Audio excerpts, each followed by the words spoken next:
I think it's funny when governments do these things to like enforce care. Like anytime I'm performing in Canada, like if it's on like an indigenous area, they make me do like a land acknowledgement. And I remember the first time they told me that, I was like, "You want me to do what?" And they're like, "Yeah, we want you to let them know that this used to be native land." And I'm like, I remember telling it to like the chief of the tribe, and I'm like, "Brother, that kind of seems like I'm bragging.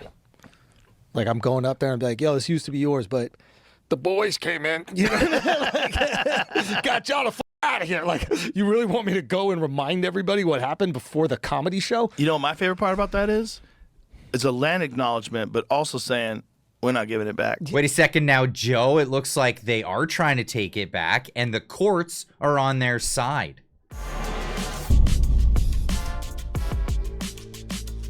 Ladies and gents, welcome back. Hit that like button on the way in. And if you're new here, my name is Clyde. Welcome to the show. The subscribe button is just down there. Go ahead and hit that. Let's get into this. But before we do, I'd like to give a land acknowledgement. That's right. We are standing on the unceded territory of the Tyrannosaurus Rex. That's right. This majestic creature roamed these lands and occupied them for a tremendous amount of time, millions of years, in fact, and was cut down in his prime. Some say that he was a tyrant. Well, it is in the name, but I digress. I'm just glad they're not here anymore and we're moving on with our lives. Now, the Bee, not the Bee, sorry. Normally they do comedy, but this isn't so funny. They have another website called Not the Bee, the Babylon Bee, of course, the satirical website has their serious side, and they're talking about this. Canadian city tells disarmed citizenry their homes belong to native tribes after pivotal court ruling. Ramifications across the country. Aboriginal title to your property, validity of your ownership. This is crazy.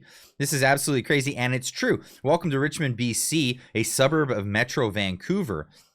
Did you work your whole life, says Billboard Chris, to buy that $2 million home near Vancouver? Too bad. Your home is no longer yours. That's right. Congrats. You worked your whole life to buy a home, but someone's great-grandparents might have fished nearby 150 years ago. So the court says it's not really yours. Welcome to British Columbia 2025.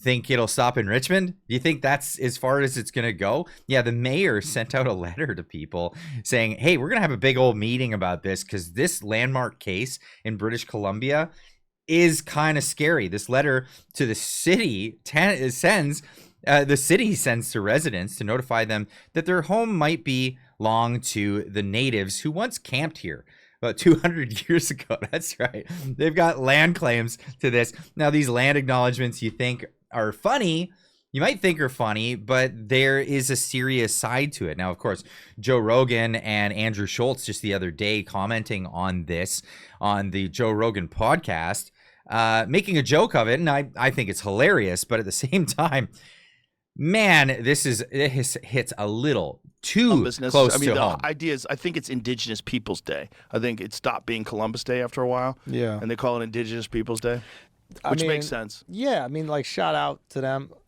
I think it's funny when governments do these things to like enforce care. Like anytime I'm performing in Canada, like if it's on like an indigenous area, they make me do like a land acknowledgement. And I remember the first time they told me that, I was like, "You want me to do what?" And they're like, "Yeah, we want you to let them know that this used to be native land." And I'm like, I remember telling it to like the chief of the tribe, and I'm like, "Brother, that kind of seems like I'm bragging. Like I'm going up there and be like, yo, this used to be yours, but the boys came in, you know, like, got y'all the fuck out of here." Like, you really want me to go and remind everybody what happened before the comedy show? You know what my favorite part about that is? It's a land acknowledgement, but also saying we're not giving it back. Yeah, that's what I'm saying. We stole it, but it's ours now. So what do we do? Who are we doing this for? Sorry. We're going to acknowledge the fact that we're on stolen land. But the thing is, these people that go along with that are also the same people that want no borders. And no one's illegal being anywhere. Like Christopher Columbus is the only immigrant they hate. And I'm sure that the people that go along with this don't actually own land where they're making the claims. Or if they did, they didn't feel that it was actually going to go to the next level, which of course it absolutely did. And here's the court case. Aboriginal title decision may compromise ownership status of Richmond, BC properties, says mayor. In August, the BC Supreme Court ruled that the Cowichan tribes have title to the land and the land titles granted by government were invalid. Wow. Okay. So what you purchased and you have a land title to this property, it might be invalid. The city of Richmond is warning residents their property ownership may be compromised by a recent BC Supreme Court ruling that granted the Cowichan Nation title over 7.5 square kilometers of land in Southeast City section of the city. This is not a small area. This is where a lot of people own a lot of land. But again, because somebody might have been camping there 200 years ago and some loose lineage to that, your property ownership means nothing to them. Let's get into this. This is from Global News now, bringing this one to the forefront.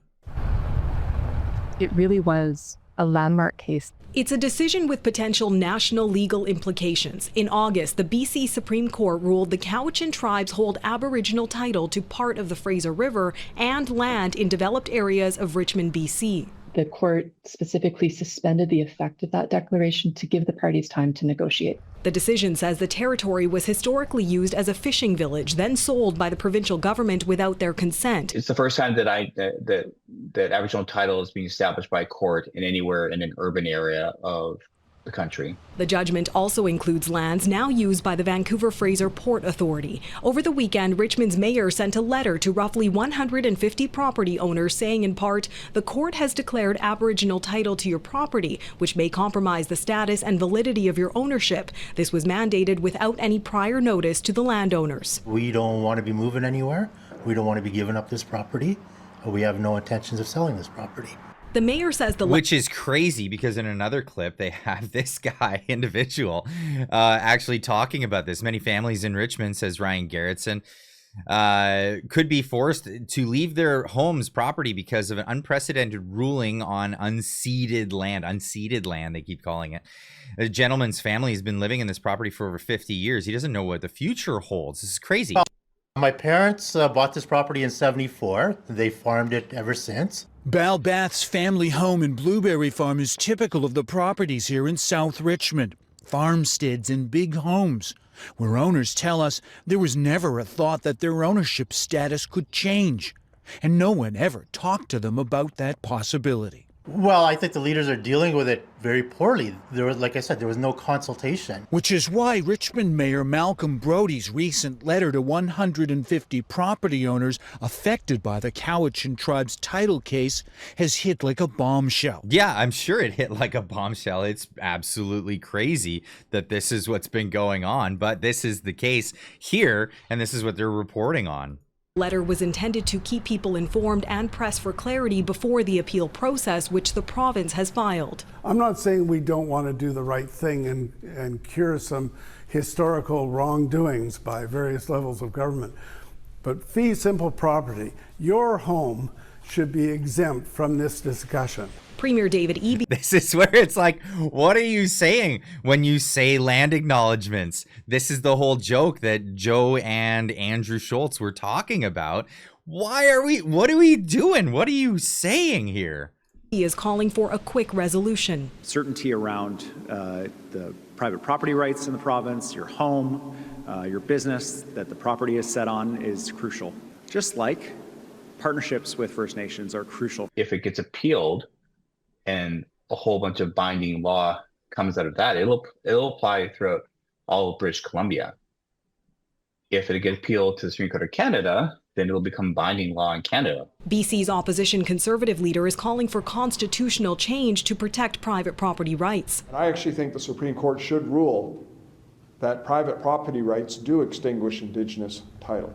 We reached out to the Cowichan. Now that's something to really discuss here, because when they framed the Charter of Rights and Freedoms in Canada, they left the property rights up to the provinces to dole out. Now in British Columbia, they've really set these precedents that you don't have property rights. In fact, it's group rights. It's rights based on genetic lineage. This is the kind of thing that is going on in the country. You do not have rights under the federal law in Canada, and this is where we're at with this. So I want to leave this one with you guys, but before I do want to say, if you're not in the other provinces, maybe you're over there in Alberta, there is a big Rise Up Alberta thing going on. Jack putting this out there. I sincerely hope that everyone who is in support of this movement gets off their butts and attends this rally.